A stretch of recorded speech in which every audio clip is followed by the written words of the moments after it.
ಇನ್ನು ದರ್ಶನ್ ಅವರ ವಿಚಾರಕ್ಕೆ ಹೋಗೋದಾದ್ರೆ ಏನಾಗುತ್ತೆ ಈಗ ಸದ್ಯಕ್ಕೆ ಬಿಜಿಎಸ್ ಆಸ್ಪತ್ರೆಯಲ್ಲಿ ಚಿಕಿತ್ಸೆಯನ್ನು ಪಡ್ಕೊಳ್ತಾ ಇದ್ದಾರೆ. ಇನ್ನೊಂದು ಕಡೆಗೆ ಕೋರ್ಟ್ ಮೊರೆ ಹೋಗೋಕೆ ಈಗ ಪೊಲೀಸರು ಮುಂದಾಗಿದ್ದಾರೆ. ಆಸ್ಪತ್ರೆಯಲ್ಲಿರುವಂಥ ದರ್ಶನ್ಗೆ ಈಗ ಮತ್ತೊಂದು big shock. Darshan and gang ವಿರುದ್ಧ ಹೆಚ್ಚುವರಿ ದೋಷಾರೋಪ ಪಟ್ಟಿಯನ್ನ ಸಲ್ಲಿಕೆಯನ್ನ ಮಾಡಲಿದ್ದಾರೆ. ಇವತ್ತು ಸಂಜೆ ಅಥವಾ ನಾಳೆ ಚಾರ್ಜ್ ಶೀಟ್ ಸಲ್ಲಿಕೆಯನ್ನ ಮಾಡಲಿದ್ದಾರೆ.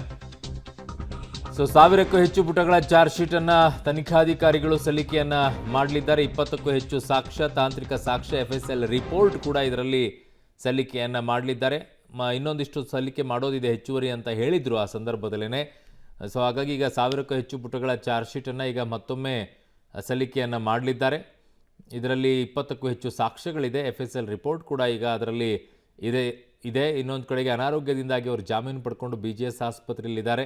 ಬಟ್ ಅದು ಕೂಡ ಸಮಸ್ಯೆ ಇದೆ ಅವರಿಗೆ. ಎರಡು ರೀತಿಯಲ್ಲಿ ಸಂಕಷ್ಟ. ಒಂದು ಕಡೆಗೆ ಅನಾರೋಗ್ಯದಲ್ಲಿ ಜಾಮೀನನ್ನು ಪಡ್ಕೊಂಡು ಆಪರೇಷನ್ ಮಾಡಿಸ್ಕೊಳ್ಬೇಕಂತೇಳಿ ಈಗ 20 ದಿನಗಳ ನಂತರ ಆಗೋಯ್ತು. 3 ವಾರ ಕಳೀತಾ ಬಂತು. ಅದರಲ್ಲೂ ಕೂಡ ಅವರು ಆಪರೇಷನ್ ಮಾಡಿಸ್ಕೊಂಡಿಲ್ಲ. ನನ್ನ ಸಹೋದ್ಯೋಗಿ ಈಗ ಕ್ರೈಮ್ ಬ್ಯೂರೋ ಹೆಡ್ ಆಗಿರುವಂಥ ಮುರಳೀಧರ್ ನನ್ನ ಸಂಪರ್ಕಕ್ಕೆ ಸಿಗ್ತಾ ಇದ್ದಾರೆ. ಮುರಳಿ, ಈಗ ಎರಡು ರೀತಿಯಾದಂಥ ಸಂಕಷ್ಟವನ್ನು ಎದುರಿಸಬೇಕಾಗುತ್ತಾ ಅಂತ? ಒಂದು ಕಡೆಗೆ ಹೆಚ್ಚುವರಿಯಾಗಿ ಸಲ್ಲಿಸಿರುವಂಥ ಚಾರ್ಜ್ ಶೀಟು, ಇನ್ನೊಂದು ಕಡೆಗೆ ಅನಾರೋಗ್ಯದಿಂದಾಗಿ ತೆಗೆದುಕೊಂಡಂಥ ಜಾಮೀನಿನ ವಿಚಾರದಲ್ಲಿ ಈಗ ಸುಪ್ರೀಂ ಕೋರ್ಟ್ಗೆ ಹೋಗ್ತಾ ಇರುವಂಥ ವಿಚಾರ. ಎರಡೂ ಕೂಡ ಸಂಕಷ್ಟನೇ ಅಲ್ವಾ ಈಗ?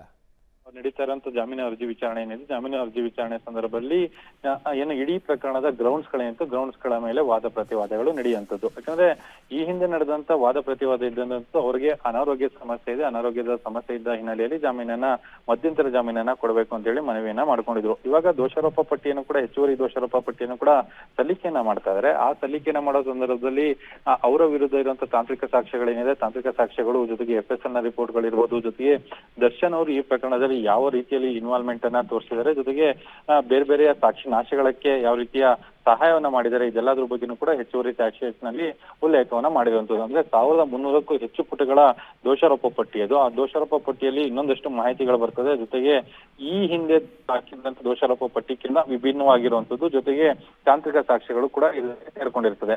ಆ ಹಿನ್ನೆಲೆಯಲ್ಲಿ ದೊಡ್ಡ ಮಟ್ಟದ ಹಿನ್ನಡೆ ಮತ್ತು ದೊಡ್ಡ ಮಟ್ಟದ ಶಾಕ್ ಅನ್ನು ಕೂಡ ತನಿಖಾಧಿಕಾರಿಗಳು ಕೊಡ್ಲಿಕ್ಕೆ ತಯಾರನ್ನ ಮಾಡ್ಕೊಂಡಿರೋದು. ಬಹುತೇಕ ಇವತ್ತು ಸಂಜೆ ಅಥವಾ ನಾಳೆ ಒಳಗೆ ಹೆಚ್ಚುವರಿ ದೋಷಾರೋಪ ಪಟ್ಟಿಯನ್ನ ಕೋರ್ಟ್ಗೆ ಸಲ್ಲಿಕೆ ಮಾಡ್ಲಿಕ್ಕೆ ತಯಾರಿಯನ್ನ ಮಾಡ್ಕೊಂಡಿದ್ದಾರೆ. ಇವತ್ತು ಹೈಕೋರ್ಟ್ ನಲ್ಲಿ ಜಾಮೀನು ಅರ್ಜಿ ವಿಚಾರಣೆ ಸಂದರ್ಭದಲ್ಲಿ ಅದನ್ನು ಕೂಡ ನ್ಯಾಯಾಧೀಶರ ಮುಂದೆ ಹೇಳುವಂತಹ ಸಾಧ್ಯತೆಗಳಿದ್ದಾವೆ. ಆ ಮಾಹಿತಿಗಳು ಕೂಡ ಇವತ್ತು ರಿವೀಲ್ ಆಗ್ತವೆ. ಹೆಚ್ಚುವರಿ ದೋಷಾರೋಪ ಪಟ್ಟಿಯಲ್ಲಿ ಏನೇನು ಮಾಹಿತಿಗಳಿದ್ದಾವೆ ಅನ್ನೋದ್ರ ಬಗ್ಗೆನೂ ಕೂಡ ಕೋರ್ಟ್ನ ಗಮನಕ್ಕೆ ತರುವಂತದ್ದು. ಜೊತೆಗೆ ಅವರಿಗೆ ಯಾವ ವಿಚಾರಕ್ಕಾಗಿ ಜಾಮೀನನ್ನ ಮಂಜೂರು ಮಾಡಬಾರ್ದು ಅಂತ ಹೇಳೋ ವಿಚಾರ ಕೂಡ ಇವತ್ತು ಕೋರ್ಟ್ನ ಗಮನಕ್ಕೆ ಬರುವಂತ ಸಾಧ್ಯತೆಗಳಿರುವಂತದ್ದು. ಅರುಣ್. ಓಕೆ ಮುರಳೀಧರ್, ನಿಮ್ಮೆಲ್ಲ ಮಾಹಿತಿಗೆ ಧನ್ಯವಾದಗಳು.